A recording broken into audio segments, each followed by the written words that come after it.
everybody, what's up? Thank you so much for checking out the video. Welcome to Keeping It Real Fishing.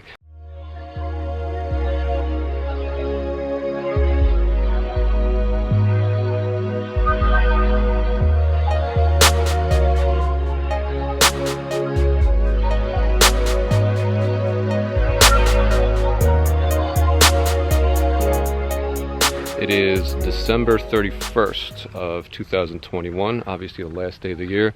Check out what I'm dealing with here. Ooh, look at that fog. Looks a little spooky. To me, always looks sexy. Maybe even a topwater bite one day before January. We'll see.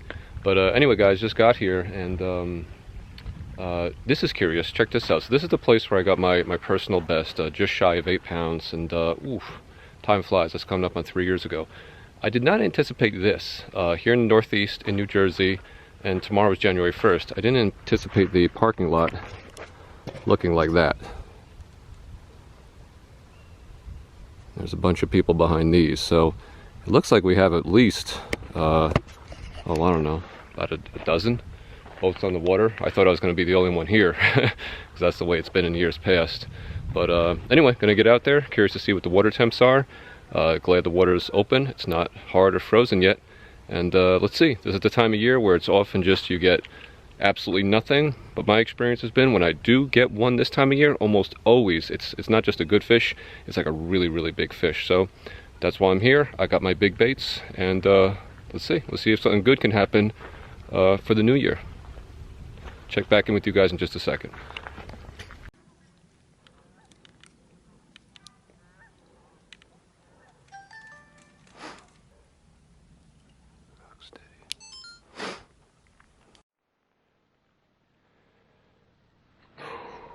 Alright, the fog persists.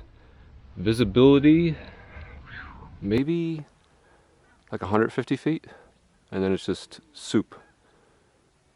Maybe a little more, maybe 200 feet, like absolute. But I couldn't even tell a person at that distance. Sexy weather, man, for end of January here. Usually it's pretty freezing. Alright, let's get started.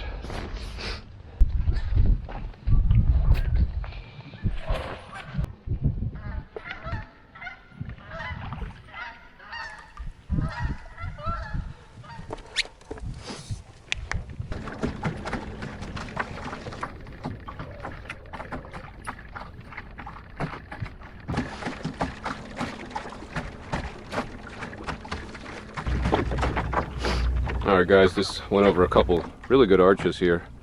I can't believe topwater temp is 49 degrees. This is awesome. We'll see if that stabilizes. The let's back up here a little bit.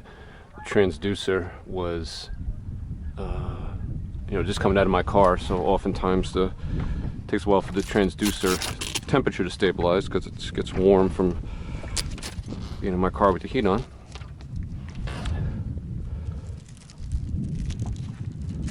This is crazy, man. I could have somebody 100 feet from me and I wouldn't even know.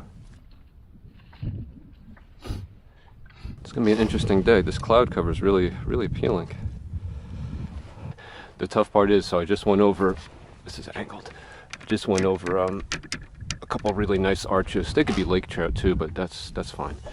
But I don't have any reference points on land, so as my boat sits here and twirls and drifts in the wind, I have no idea where I am in relationship to what I just saw.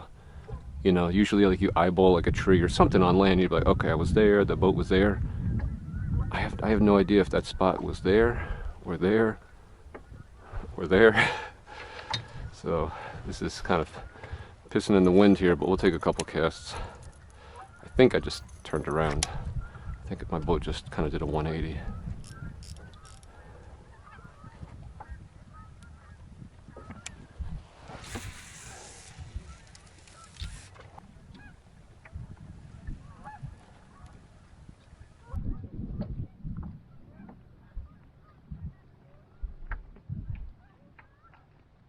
But yeah, I decided to downsize some of my stuff here, so I got this very average size. Well, not average, I guess it's big compared to most. It's a 4-inch bait from a Steel Shed, and I was throwing this a couple weeks ago. maybe a month ago now. Yeah, and I got my first lake trout, which was pretty cool.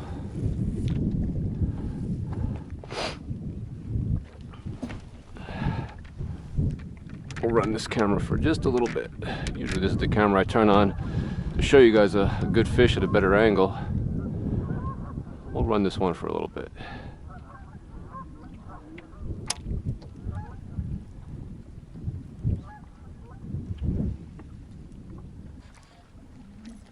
Alright. Yeah, we are drifting really fast. Kind of see what's going on now.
Alright guys, out here with the going with the small one right now, little baby hammertail gill.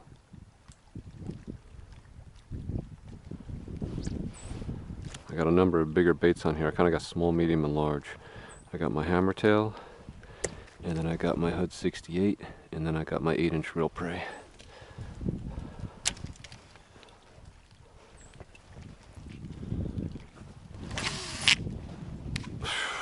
It's not good.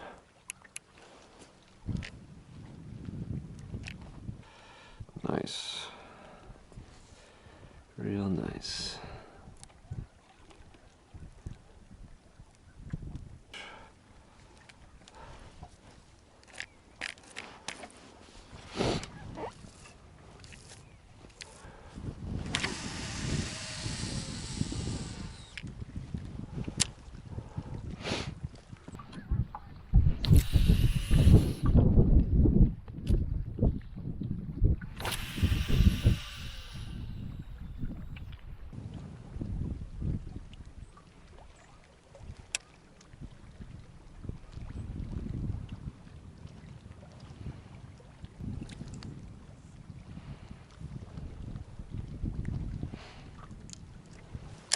Alright guys, let's move to the reel prey here. This is the 8-inch, kind of the underground model, as I like to call it. If I'm showing you this video, then you guys are wise to it now, but at least as I'm making this video, I believe I'm the only person that has these. Joe makes stuff by special request, and so this is the 8-inch model, of which I'm a big fan. Been using that for a couple of years now. And I asked if he could make it in weedless, and he said he would go out to the shop, test fit it, try it. He said it worked, and I asked him to make me a few. So unless someone else has done the same, as far as I know, I have the only examples of these right now, which I'm pretty happy about.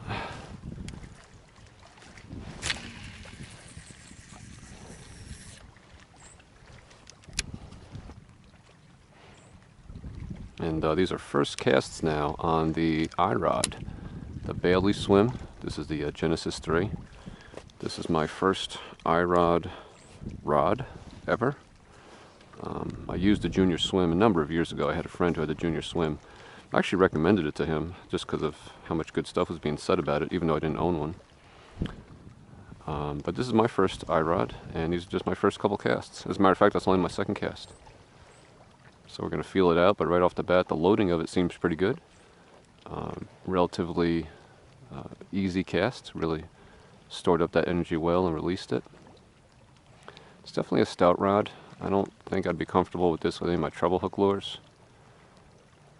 Actually, I have a rod specifically for that purpose for my big, like depths 250, things like that. I have a LDC white label, very specifically because that's a slow taper, and that's highly unique in the market. You just never see slow tapers. You see a lot of like moderate and moderate fast, but you just never see like a moderate slow. You certainly never see like a dedicated slow. So those are very popular, and I don't know if other people like it for the same reason, but that's why I like it. It is very, very, very, very parabolic, and in my mind, that's just a good thing to have on your very heavy treble hook lures. Give them as much cushion as you humanly can. Still a very strong rod. It gets them in authoritatively, but has a lot of cushion. So anyway, that's in contrast to the Bailey Swim here, which I believe is rated as a moderate fast. And I could see that, you know, just playing with it in hand, you can kind of see where the action is. And out here on the water, first couple casts, it feels to be, you know, moderate. Kind of gets down to this part of the blank. You can kind of just see right here, just from casually, you know, bending it. You know, it gets down to about there. But it's a stout rod. It's rated at 3 to 8. Feels, in my opinion, accurate. I have no doubt I could chuck a 250 slide swimmer very comfortably on this. But yeah, the action of this rod is, to me, seems like it's a perfect match for my jig hook lures, and specifically like what I have here is and this is a combination I love. The 8-inch weedless HUDs, and the 8-inch or 7 3/4-inch weedless reel prey. Big, you know, 4 or 5 ounce chunks of plastic that are weedless. That's a rod that a situation where you definitely want a stout rod. They're going to clamp down on that plastic. First of all, you just have to move it in their mouth when they're clamped down to get that lure to compress, and just the whole deal. That's a situation where you want a stout rod. So this seems to be like a good choice.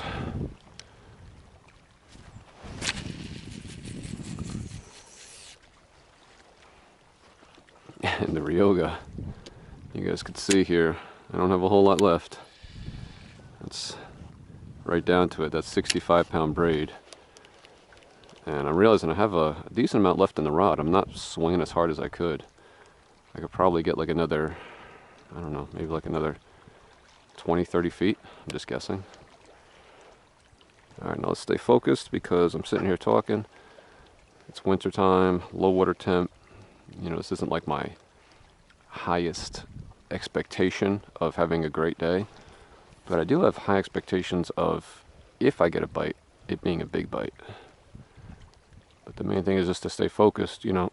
I was out here about a month ago, and I put in, I think it was like a 7-hour day. I got one bite on this lure. As a matter of fact, I got little scuff marks. I felt the thump, saw the scuff marks, and I missed it.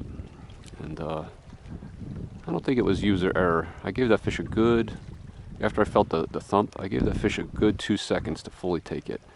And I didn't feel an additional thump. You know how sometimes they go like 1, 2?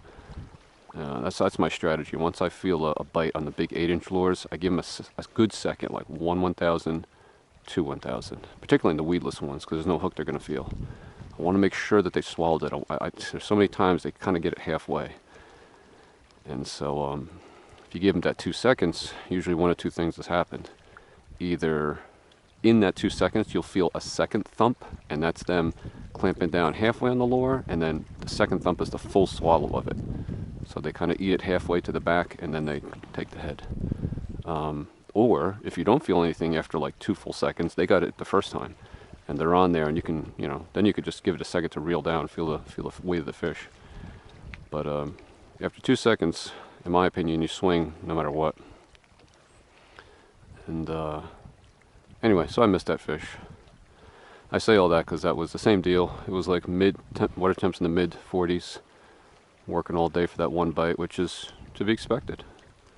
Here in the Northeast, our fish aren't that giant, and with cold water temps in the mid to low 40s, you can't have delusions of going out there and getting, like, 4 or 5 fish on big swim baits. I mean, I'm sure it's possible, but it doesn't happen for me. So anyway, a lot of talk here, guys. I'm just saying that to remind myself to stay focused. Because oftentimes you only get that one opportunity in a day, if you get an opportunity at all.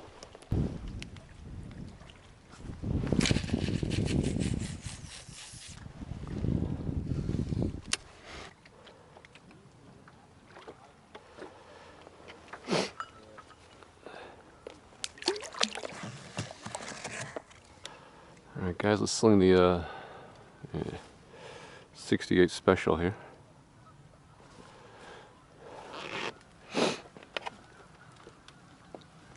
See if we can get one on the HUD 68. That's the so you can see the weedless perch, and that's a rate of fall 5. Yeah.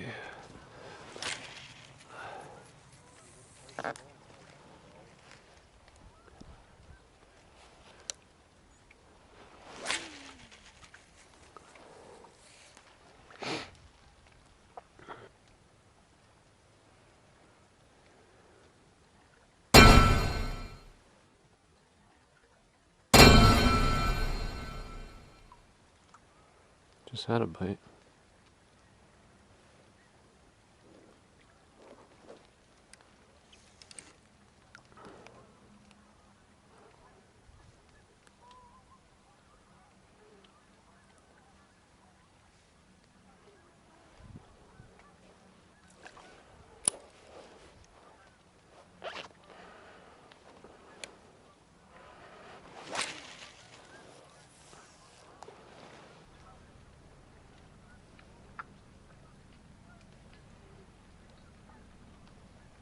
Alright guys, so we just got our first bite of the day on the HUD 68.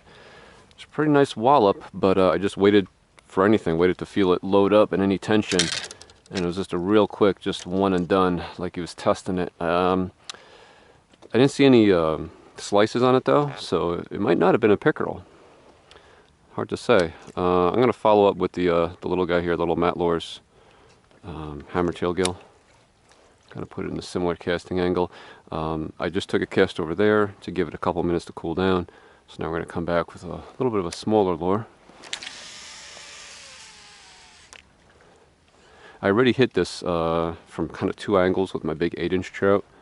So we've covered the big bait. I may come back to it one more time before I go. And then if nothing on the little guy here, then I'm going to show him a crawfish presentation. I've had success in the crawfish in this cove here. It drops off dramatically, but out to about there, it gets down to like 40, 50 feet quick. But from there, kind of over to here, I've caught a number of fish over the years. So anyway, I mean, that's the thing, guys. Came off firing when I was at my prime casting angle around that corner. I was at my furthest distance. I come up with my big stuff first when the area is quiet and pristine. Always throw them the big stuff. And then as I kind of come in more, I showed them other options. Kind of progressively scaling down to the HUD 68 and now to the little Matt Lures. And let me stress, that's not to say that you know, a giant fish or the biggest fish of your life can't come on a relatively small lure. You know, what my experience in swim bait and big bait fishing has shown me is that without question, since I started throwing big baits, I've gotten more big fish over 5 pounds consistently than I ever did when I just do traditional baits. So it definitely skews better for big fish if that's what you're after. But I don't like to just go hard in the paint on big bait and nothing, you know, but big bait, because my experience has also been that, you know, throwing these kind of moderate and even smaller size lures as secondary and kind of tertiary lures to follow up a spot that I've already hit with big baits, that also has produced for me some of my biggest fish. Same casting angle that I just showed them, 8-inch lures, multiple times. They wouldn't take it, and I scaled down to like a 6-inch lure or a 4-inch lure, and then boom, and there's a 5 or 6 pound fish. You can never say maybe that fish was cruising and just got there, but I like to think, or I think it's plausible to say that that fish was there the whole time. Maybe that 8-inch lure had its attention, it was aware of it, maybe even got a little perked up, but it obviously wasn't going to eat it. So that's just always my philosophy, guys, is, you know, I'm never going to go out and not throwing my big baits, and I like to always lead with them. But to me, it's silly to leave a location without putting in just a little bit of work. Just cover it with smaller swim baits or even traditional sized lures. You have everything to gain and nothing to lose but the time that it takes you to make a couple casts. And again, my experience has been countless times covering that area that I just hit with a big bait. I throw something much smaller and I get the kind of fish I was looking for. Why I'm throwing my big bait. I got that 5+ pound fish, scaling down significantly. So that's just a little, I guess, I don't give a lot of advice because I feel like I'm very much a student of fishing. I don't have any hacks or cheats or inside knowledge. But to me, that's just kind of common sense, right? Like, don't throw just big stuff. Again, I always lead with it. I always do. But before I'm going to go to my next spot, why would I not throw some smaller stuff? We all know that big fish don't eat just big things. The real stuff, like when you open up their bellies, if you ever see any of these Fish and Wildlife, these DNR things where they do electroshock, and sometimes they actually open up fish to see what their, the predation, what they're eating. It's not as though fish over 6-7 pounds only have 8-inch trout or giant crappie in their stomach. They can, and they oftentimes do, but it's in there with a host of smaller meals. So, I mean, never forget that, you know. I don't think if you throw just small stuff, you're going to just occasionally come across the big fish. Again, that's my experience. All my years of fishing traditional baits, it was just haphazard when I would get a big fish. But, again, guys, nothing to lose, just but the little bit of time that it takes you to make those few casts.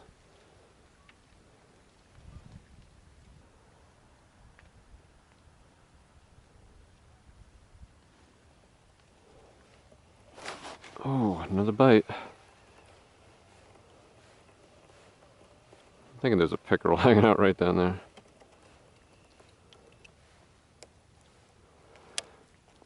Well, 2 bites. That's good. That's good. Alright, guys, so I've hit this area with a slew of big baits going down to moderate, going down even to smaller swim baits. And so before I change positions, what I like to do is go into something traditional or even something finesse. This one here is from, oh God, what's the company? I'm blanking on the company. This is such a nice lure. Pro Point Lures, that's what it is, Pro Point Lures. You'll have to look it up though, or I'll have to annotate because I forget exactly what this guy's called. But, you could do this a lot cheaper yourself. Just get a little jig head, just a cheap underspin. But this one is just really well executed. Look at it. Even the weight on the inside, it has 2 colors. It has an orange and a red color. Even though it's encapsulated, they say still color it to kind of look like, just gills or something. That silver flash on the side. The built-in thing here, so you don't have that big attachment that you usually see. It's just a really well executed lure. So anyway, we just hit this with a number of big baits. Now we will try this little guy.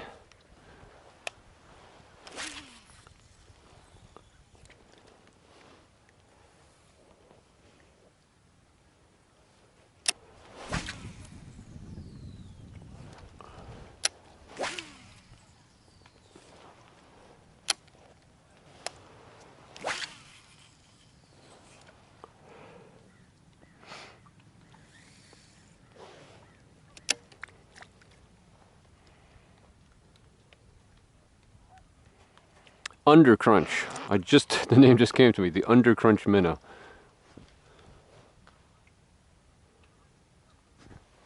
See if we can get a cast off here.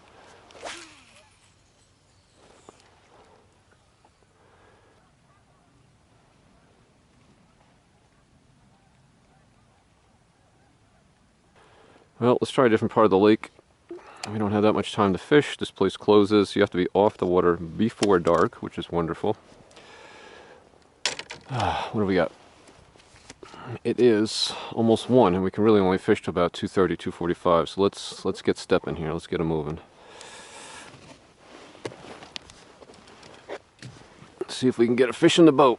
It's our last day. December 31st.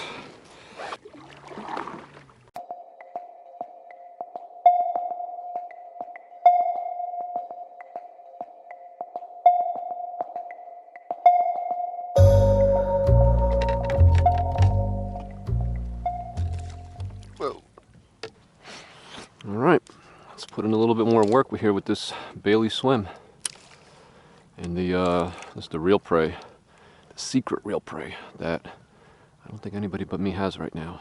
The weedless model, the weedless 8-inch or 7 3/4, as Joe Rainville calls it.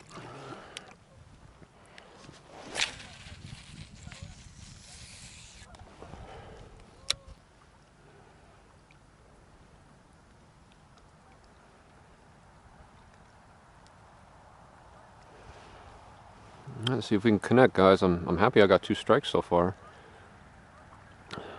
Could have been pickerel. Got my PB pickerel actually this time last year. I got it, well, let's see, today's December 31st. I got that, I think it was the second week. It was like December 14th. Right over there actually, about 300 feet ahead. That was a nice pickerel, man. That was 6 pounds, what was it, 6'2" or 6'3"? That was a big pickerel. I wouldn't mind catching one of that size or bigger. But anyway, I say that because a lot of times here when you get banged, those really quick, sharp strikes, that's what I like to call them. I don't know, they just feel different than a bass strike. There's like a slicing sharpness to it versus kind of like a thud of a bass.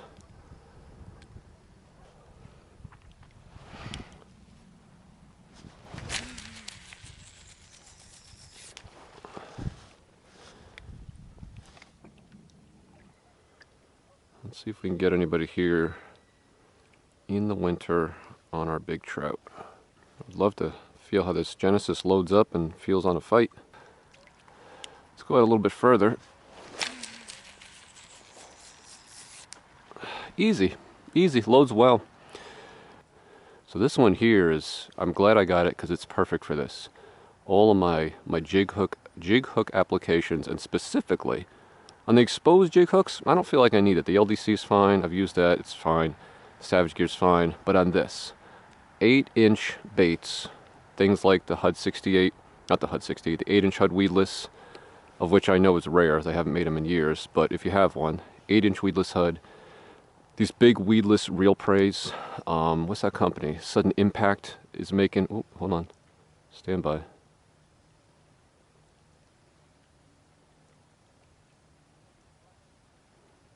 I don't know. A lot of rocks down there, but I'm hitting a lot, and that one seemed to hit a lot harder than the rest. Sudden Impact is another company making big weedless baits in that 8-inch range. And yeah, I think this is the tool to have, man.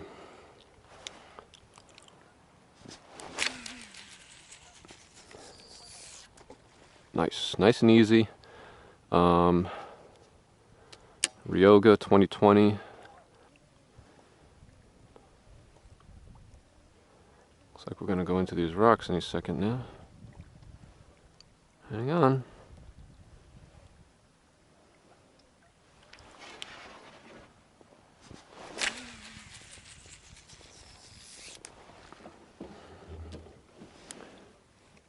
Good. I would like to stay put for a little while. Alright guys, I've really been fiending for this. I have such a thing with rocking big, so let me be very specific. In the winter time, cold water temps under 50 degrees, specifically under 45, 46, mid 40s to lower, using very large, that being kind of 8-inch weedless soft swim baits. So up until now, up until like a couple of years ago really, that was the 8-inch weedless Huddleston. I gotta tell you, man, it's like, I felt like that was a silver bullet. You find timber that's near some deep water, and you put that lure in the thick of it because it's weedless, And just keep up with it, and you're going to get a giant in the winter. It's not a question of if, it's a question of when. My problem is Huddleston hasn't made those things in probably like 4 years. So the reason I'm saying all that is because I'm super stoked. I got the 8-inch or 7 3/4-inch real prey trout in a, I'm going to call it a custom weedless model, because I hit Joe up and said, can you do this? And the way I interpreted the conversation was, he was like, I'll go out to the shop tomorrow morning and I'll mock it up and see if it fits. So as I interpret this right now, I'm the only person, maybe I'm sure Joe made a few for himself, I don't know, with this lure, with this 7 3/4-inch trout in a weedless model, which is perfect because you could hit up Joe Rainville anytime and just place an order. Whereas those weedless Huddlestons, they haven't made in years. And you don't give up anything in the real prey. You could even say that you get stuff. It's a silicone lure. It's more durable. His weedless system here is really cool and innovative. The action on these things is very, very good. The look is excellent. I'm just so excited about this because I just feel like this is exactly the tool that I've been wanting to use. I do have some more of those 8-inch weedless Huddlestons. I use them sparingly just because I feel, I don't know, they haven't made them in 4 years. I think maybe that's it. Maybe they don't make any more. So I do use them here and there, but I'm keenly aware of, what I got is what I got. It's not that many. So this is perfect because now we have, in my opinion, like the perfect lure. A big 8-inch weedless, very accurate trout representation that you can buy. You could just buy it. You don't have to like find it or get something on a drop. You just go to Real Prey and contact Joe and order one.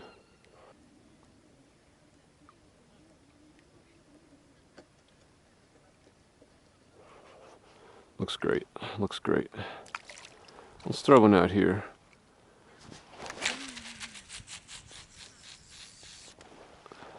Getting down to it. Almost spooled her.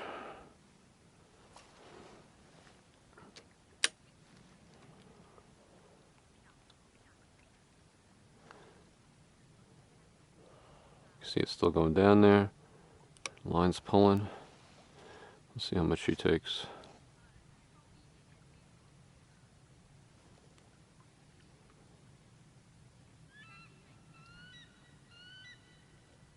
There we go, that's it. Alright, stay focused. Stay focused.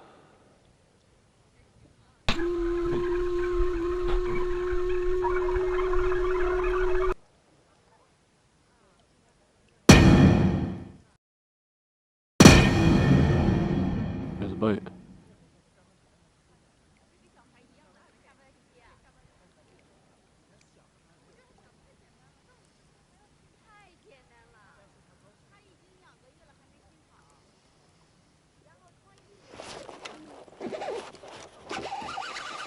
Got him.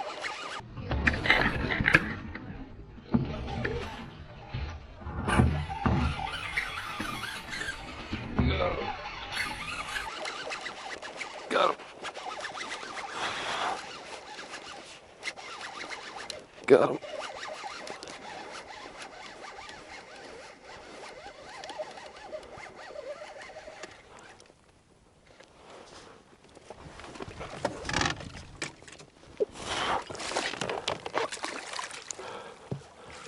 Woo.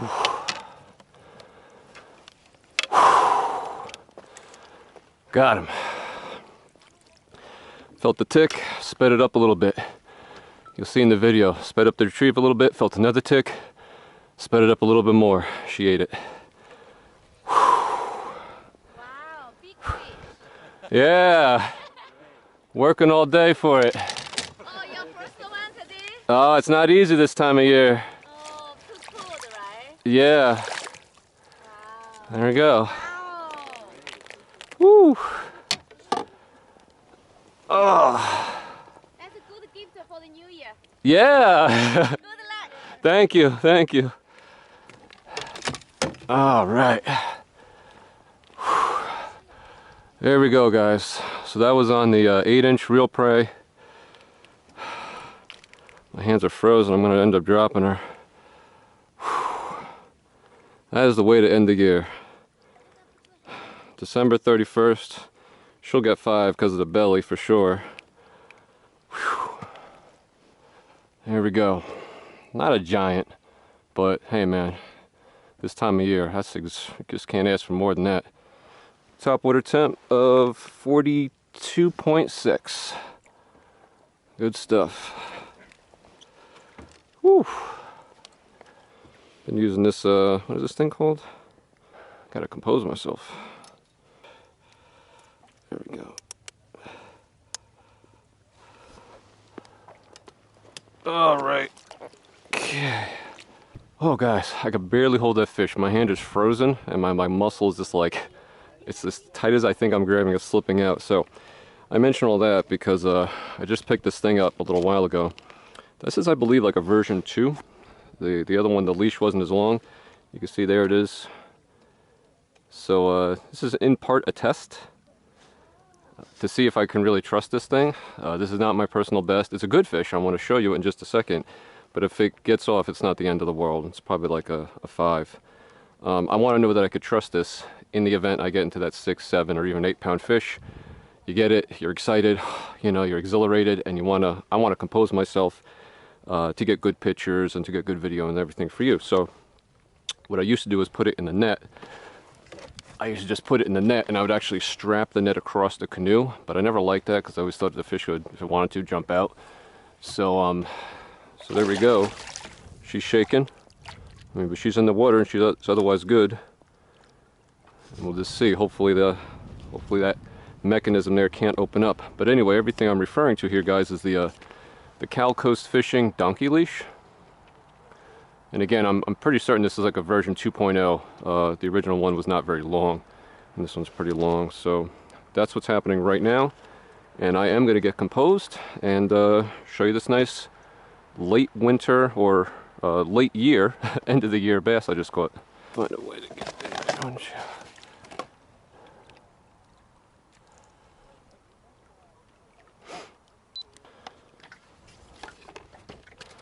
Alright guys, so just putting together here the yak gear measuring board. I always plan to do a full review on this, actually a comparison of more boards, but while I got your attention here, let me just show you this thing because it is my favorite measuring board. It's made by the Fish Stick Company. It floats, which is great. You can see it folds, so if you're carrying it in a backpack or something like that, it's only, I think this is a tick over 12 inches, maybe like 13 inches. Has a bump board, which is critical to me. So this way when I'm taking my picture, I know that the fish is where it's supposed to be. I'm not shortchanging or adding to the length of my fish.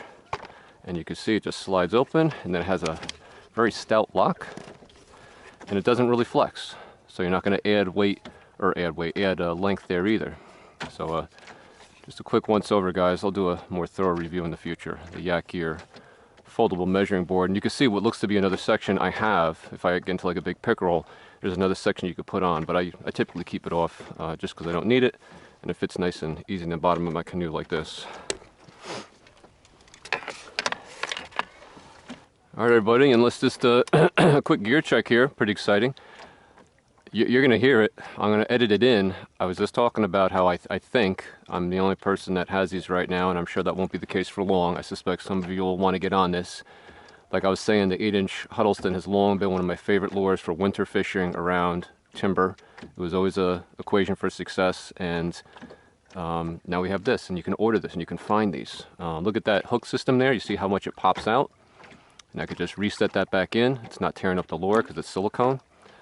This is the one that I modified, and I'll have to tell you more about that in a future future video, but I actually modified the innards so that it compresses a lot easier. And then pretty cool, I just got this rod. This is my first iRod ever. This is the Genesis 3 Bailey Swim. I just got this for Christmas, and that's pretty cool. My first outing with it. I don't even think I have 15 casts on it, and I got this this nice winter bass here. So that's what's going on in terms of the let me just give you guys a better look here. There's that real prey, and I'll just tuck this back in. The fish right there is on the donkey leash. She's doing good. Look at that, we're all set to go. Tucked back in. All right, let's see what we got going on here. Okay, so there she is on that Cal Coast thing. You can see the way that clip works. It's clipped onto the lower lip there.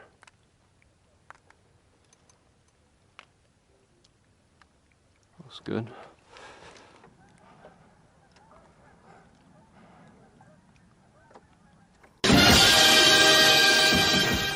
Let's get the tail of the tape here.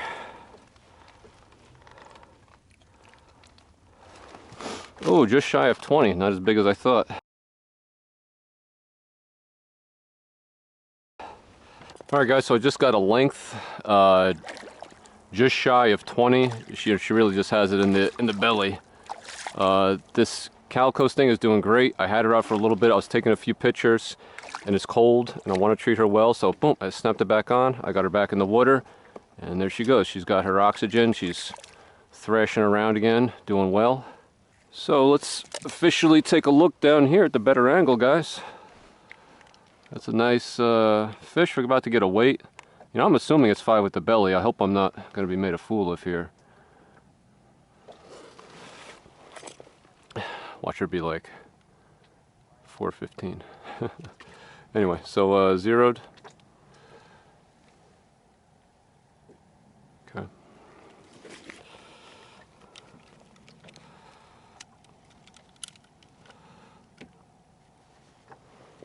Come on, 5. Oh man, I'm all souped. Not even close. 4 pounds, 5 ounces. Jeez, sorry about the false alarm there, guys. But anyway, there we go. Let's get her out of here, guys. Definitely a solid fish, though. On the 8-inch or 7 3/4 inch weedless real prey. Beautiful. Let's let her go.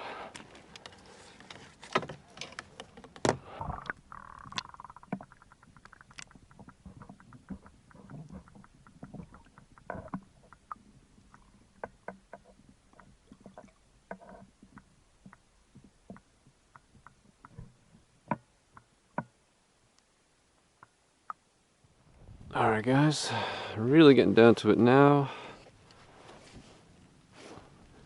We've got another couple casts. Time for another couple casts.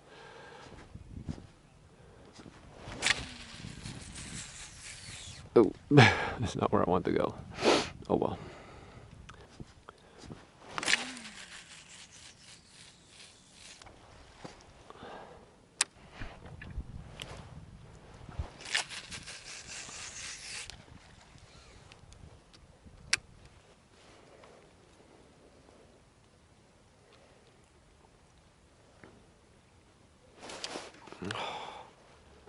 Bite right there.